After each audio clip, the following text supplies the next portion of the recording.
जज साहब अपनी ही माँ को वृद्धाश्रम छोड़ आए। आश्रम में माँ का ध्यान रख सके इसलिए वहां के चौकीदार से दोस्ती कर ली थी और उसे कुछ पैसे भी दे दिए थे। चौकीदार के पूछने पर जज साहब ने चौकीदार को अपने दिल की बात आंखों में आंसुओं के साथ बता दी कि घर में पत्नी है जो माँ के साथ बदतमीजी से पेश आती है और पत्नी के कहने पर दोनों बच्चों ने माँ से बात करनी ही बंद कर दी। माँ को अकेलापन लगने लगा और इन सब वजहों से दिन भर रोती रहती थी, इसीलिए उसे आश्रम छोड़ने के लिए आ गए।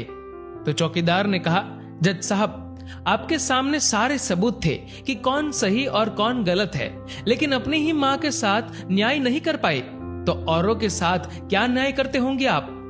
ये बात जज साहब के दिल को चुभ गई। चौकीदार की इतनी सी बात का इतना असर हुआ कि 2 रात नींद नहीं आई, 2 दिन से खाना नहीं खाया और कोर्ट भी नहीं गए। ऐसा लग रहा था जैसे एक चौकीदार ने जज साहब की दुनिया हिला दी हो। तीसरे दिन जज साहब अपने रूम से बाहर आए। पत्नी और बच्चे खाना लेकर इसी इंतजार में खड़े थे कि जज साहब कब खाना खाएंगे। अभी जज साहब ने एक कागज पत्नी को और 2 अलग अलग कागज अपने बच्चों के हाथ में थमा दिए। कागज की एक लाइन पढ़ी तो पत्नी के हाथों में से थाली गिर गई। उस पर लिखा था कि मैं तुम्हें तलाक दे रहा हूँ, और बच्चों से कहा, आज से मेरी सारी प्रॉपर्टी आप दोनों की, मुझे कुछ नहीं चाहिए। बच्चों ने उन्हें जबरदस्ती कुर्सी पर बिठाया। हाथ जोड़कर पैरों में गिरकर इन सब का कारण पूछा तो आंखों में आंसुओं के सैलाब के साथ जज साहब बोले कि मैं मेरी 65 वर्ष की माँ को आश्रम छोड़ के आया हूँ, अनजान लोगों के भरोसे छोड़ के आया हूँ, और आप सब कारण पूछ रहे हैं। हम लोगों को शर्म आनी चाहिए। रोज मेरे कोर्ट से आने के बाद माँ रोती थी कि बेटा प्लीज मुझे वृद्धाश्रम में शिफ्ट कर दो। आप में से किसी ने भी माँ से सीधे मुंह बात नहीं की और ये भी भूल गए कि जिस जज को आज पूरा शहर सलाम करता है, उसी जज को बनाने में उस माँ का कितना बड़ा रोल है। कभी दूसरों के घरों में काम करने जाती तब भी मुझे अकेला ना छोड़ती थी। ऐसी भगवान समान माँ को मैंने आश्रम में छोड़ दिया, और वो भी ऐसे लोगों के भरोसे जिन्हें ये तक नहीं पता कि माँ को क्या बीमारियां है। खुद को कोसते हुए जज साहब कहते हैं, दूसरों पर फैसले सुनाने वाला आज मैं खुद हार गया। मैं जज नहीं बल्कि गुनहगार हूँ, और मैंने जो गुनाह किया है वो शायद कानून तो माफ कर देगा, लेकिन ईश्वर के कोर्ट में वो कभी माफ नहीं होगा।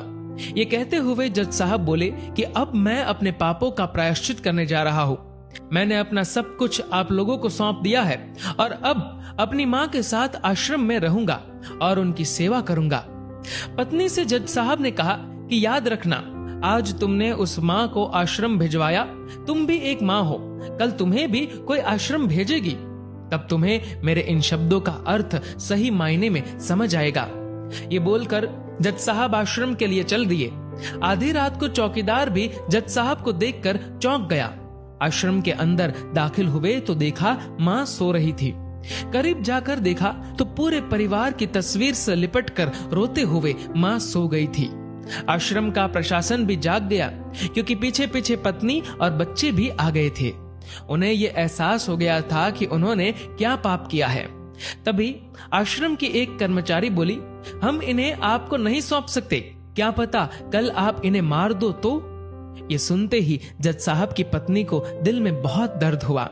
वो बोल उठी कि मैडम जी, शायद हमारे हाथों बहुत बड़ा पाप हुआ है, मानते हैं, लेकिन अब हम इन्हें मारने नहीं, इन्हें एक नया जीवन देने आए हैं। आश्रम के सभी बुजुर्गों की आंखों में आंसू थे।